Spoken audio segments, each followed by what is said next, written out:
Oke, jadi kali ini udah entah beberapa minggu sejak aku terakhir kali buat konten. Ya, jadi pada video kali ini kita bakal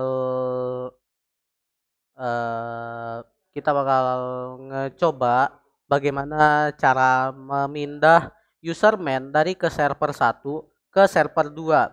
Jadi sebelumnya buat teman-teman sekedar info, aku mau pindah server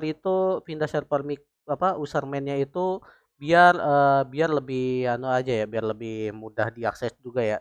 Karena salah satu servernya yang dijadiin server sekarang itu sering down, dan untuk mencegah kembali terjadinya down, aku bakal ngemindah userman-nya. Oke, jadi aku anggap kalian udah apa ya, yang nyari tutorial ini kuanggap orang yang emang butuh nyari yang namanya tutorial mindah userman gitu ya, database userman gitu ya. Jadi kita bakal buka terminal, kemudian kita langsung aja ketik tool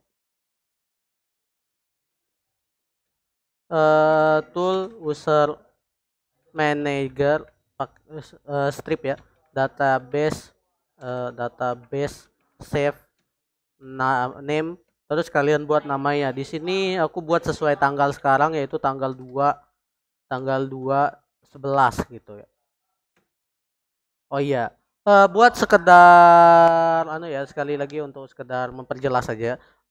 Aku anggap kalian di sini udah di kedua sisi servernya kalian udah install ya namanya userman ya, dari server yang udah sekarang ke server yang baru. Tapi kalau misalnya kalian belum install yang namanya userman di server kedua, kalian bisa kayak gini. em, Kalian bisa kunjungin website Mikrotik, kemudian kalian pilih sesuai package yang kalian pakai. Di sini aku pakai 6,8485 long term, jadi aku bakal ambil itu. Kemudian kalian ambil di bagian alt package sesuai series Mikrotik kalian, karena aku make CHR, jadi aku ambil kali 86. Kalau misalnya kalian pakai misalnya kayak 750 GR3 misalnya kalian ambil ambil MIPS gitu namanya. Mana dia, MMIPS katanya di sini. Nah, ini.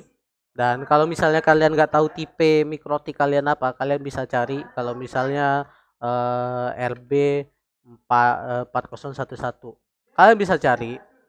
Nanti di sini ada keterangan kode dari mikrotik kalian ya. Di sini mana tuh? Di situ tadi arsitekturnya ARM. Jadi kalian nanti bisa cari di sini yang sesuai. Ini ada ARM 64. Kalian sesuaiin dulu. Kalian lihat di sini namanya misalnya ARM 32. Kalian cari yang untuk ARM 32 gitu loh. Nah, ini ada nih. Kayak gitulah ya. Kalian bisa lihat di kanannya juga tuh biar lebih jelas. Oke, kalau misalnya kalian udah buat database-nya, kalian tinggal masukin dulu ke Dix buat jaga-jaga aja biar nggak hilang atau apa gitu kan. Kita tunggu ini sampai selesai, karena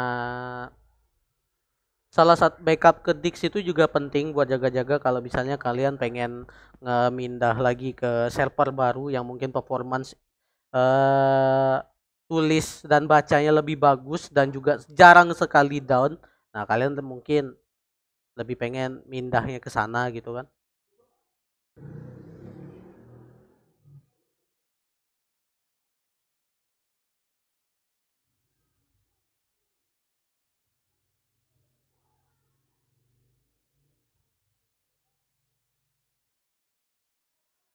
Oke. Kalau misalnya udah dipindah ke Dix, ya kalian tinggal masukin ke server yang kedua. Caranya gimana? Kalian tinggal tadi kalian tinggal drag aja file yang tadi itu ke servernya gitu. Ya tinggal tunggu uploadnya lagi sampai selesai.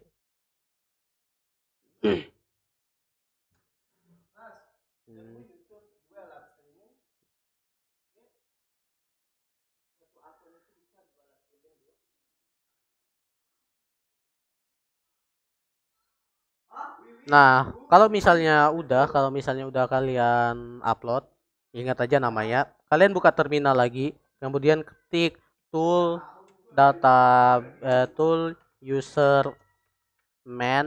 user manager salah. User manager data database load, terus name kalian ketik namanya yang tadi ya. Kalau bisa kalian tambahin dulu petik 2 baru namanya 02 11 dot, .umb.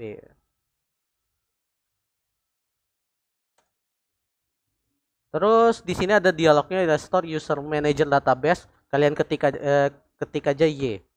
Oke.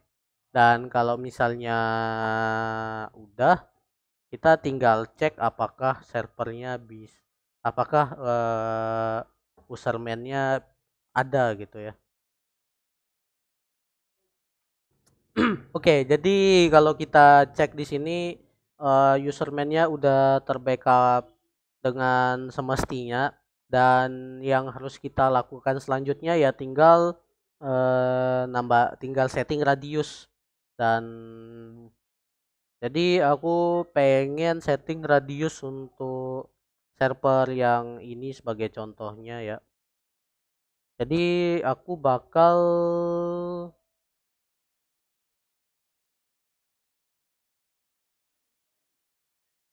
apa, jadi aku bakal nambahin kayak jadi aku bakal ngelewatin radiusnya itu lewat VPN, dan aku bakal buat sebuah user baru.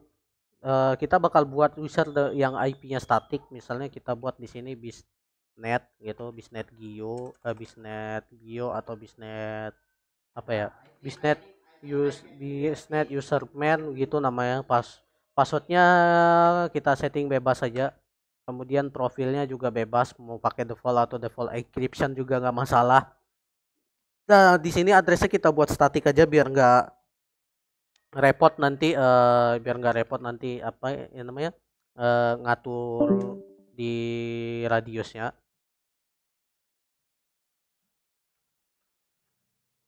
Oke, jadi aku udah set IP-nya, dan kita tinggal nambahin router di userman-nya.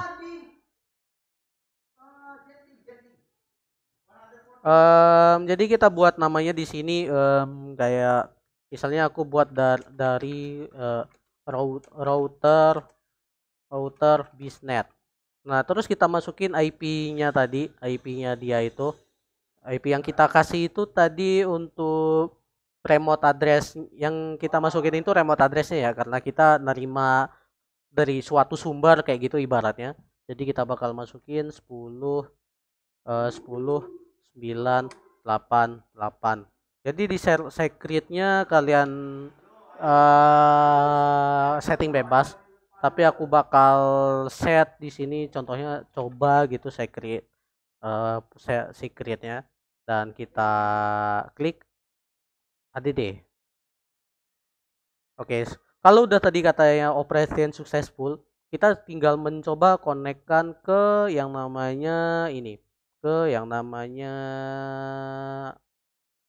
VPN-nya ya, apa servernya ya. Jadi kita bakal masukin VPN-nya, userman misalnya gitu. Terus kita masukin IP VPN-nya yang IP servernya misalnya tadi namanya bisnet userman, passwordnya berapa tadi.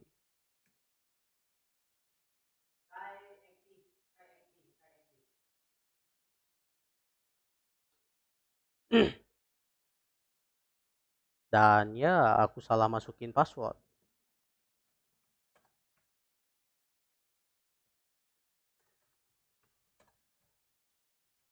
Oke, Kalau misalnya udah kayak gini, kalian tinggal kalau misalnya udah connect, kalian yang kalian perlukan itu adalah IP remote address-nya, di mana kalau ini di sisi klien ini adalah gateway-nya. Oke, kalau kita ping ini udah sukses ya. Jadi tinggal kita masukkan ke radius, kemudian kita tambahin ini. Kalian masukin service. Karena aku pakai untuk PPPoE sama VPN, jadi aku bakal masukin PPP sama login. Tapi kalau misalnya kalian buat hotspot, kalian setting untuk hotspot ya gitu ya. Jadi kita bakal masukin addressnya di sini terus sama secret yang kita buat tadi ya. Coba tadi kita ya. Oke. Jadi kita bakal buat satu user di userman-nya untuk mencoba apakah userman-nya ini sudah terkoneksi dengan server ini. Tes. Kita akses router yang di ini ya di rumah ya. Kemudian kita tambahin VPN baru. Tadi kita coba ya. Tes 1. Nah, usernya udah connect ya. Jadi bisa dibilang kalau kita udah sukses melakukan backup ke server yang kita inginkan ya. Jadi itu aja. Like kalau suka, dislike kalau tidak suka, dan